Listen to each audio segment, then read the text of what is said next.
Hello friends, మా video నచ్చితే like చేయండి, షేర్ చేయండి, కామెంట్ చేయండి, అలాగే సబ్స్క్రైబ్ చేయండి.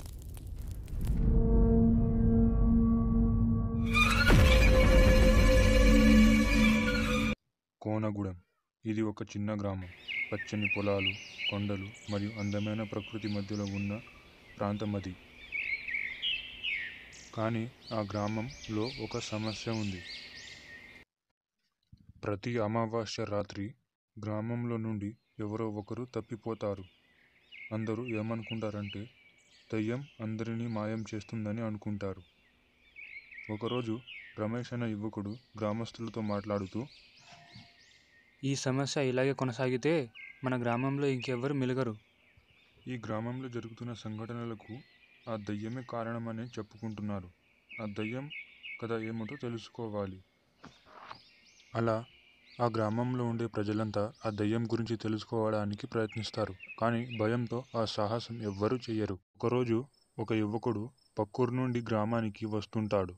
రాత్రి సమయంలో మొత్తం వాతావరణం అంతా నిశ్శబ్దంగా మారిపోతుంది. అప్పుడు హఠాత్తుగా దయ్యం ప్రత్యక్షమవుతుంది. ఆ దయ్యం యువకుడితో, నీకు తెలియదా ఈ దారిలో రావద్దని? ఏదైతే అదైంది, నువ్వు చావడం మాత్రం ఖాయం. అని ఆ దయ్యం ఆ యువకుడిని చంపేస్తుంది. మరుసటి రోజు ఒక గ్రామస్తుడు చనిపోయి ఉన్న ఆ యువకుడిని చూసి వెంటనే గ్రామానికి వెళ్ళి గ్రామ పెద్దకు తాను చూసింది చెప్తాడు. ఇంకెన్నాళ్ళని మనం ఆ దయ్యం చేతులు చనిపోవాలి?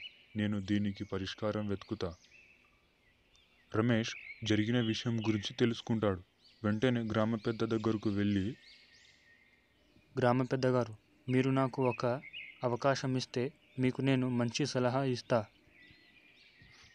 అదేంటో చెప్పు బాబు. ఇక్కడికి సుమారు 70 కిలోమీటర్ల దూరంలో హవేలీ అనే కొండ పర్వతాల్లో కూడిన ఒక గుహ ఉంది. ఆ గుహలో ఘోర అనే మాంత్రికుడు ఉన్నాడు. అతను చాలా శక్తివంతమైన వాడు.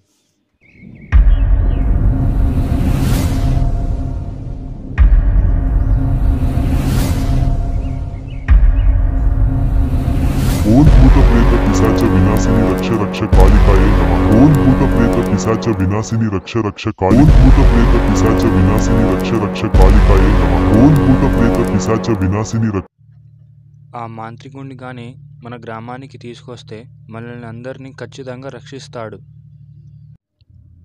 సరే బాబు, ఇప్పుడు ఆ మాంత్రికుడిని ఎవరు తీసుకొస్తారు? నా స్నేహితుడిని నేను పంపిస్తాను. మీరు ఎటువంటి దిగులు చెందకండి. అలా గ్రామ పెద్దకు చెప్పి తన స్నేహితుడైన గోపి దగ్గరకు వెళ్ళి గోపికి జరిగిన విషయమంతా చెబుతాడు రమేష్. మన గ్రామానికి మంచి జరుగుతుంది అంటే నేను ఖచ్చితంగా ఆ మాంత్రికుడిని మన గ్రామానికి తీసుకొస్తా. గోపి అడవిదారి గుండా ఒంటరిగా బయలుదేరాడు ఆ మాంత్రికుడిని తీసుకువరడానికి. నడిచి నడిచి బాగా అలసిపోయా. ఇక్కడ దగ్గరలో ఎక్కడైనా తాగడానికి నీళ్లు దొరుకుతాయా చూస్తా.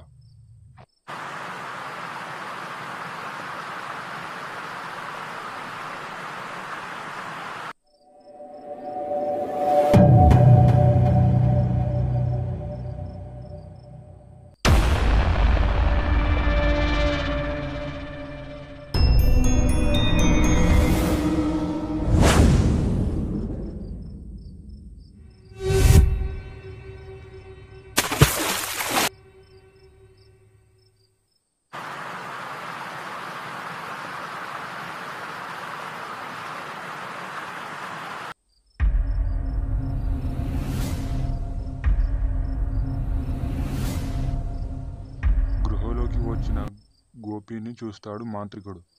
అప్పుడు మాంత్రికుడు, ఎవరివి నువ్వు? ఈ ప్రదేశం గురించి నీకు ఎలా తెలిసింది? నేను కోనగూడెం అనే గ్రామం నుండి వచ్చాను. నన్ను రమేష్ అనే యువకుడు పంపాడు.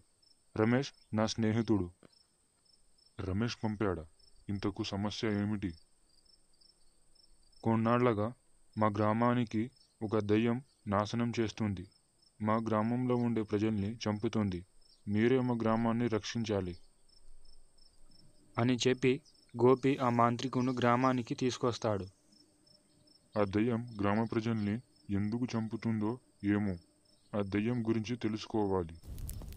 ఇక రాత్రి సమయంలో మాంత్రికుడు ఆ దయ్యాన్ని రక్షావలయంలో బంధిస్తాడు. అప్పుడు మాంత్రికుడు దయ్యాన్ని ప్రశ్నిస్తాడు. ఎవరు నువ్వు? ఎందుకు నీ గ్రామ ప్రజల్ని చంపుతున్నావు? నేను ఎవ్వరిని వదిలిపెట్టను. నాకు జరిగిన అన్యాయానికి ఈ గ్రామ ప్రజలు కూడా చావాల్సిందే.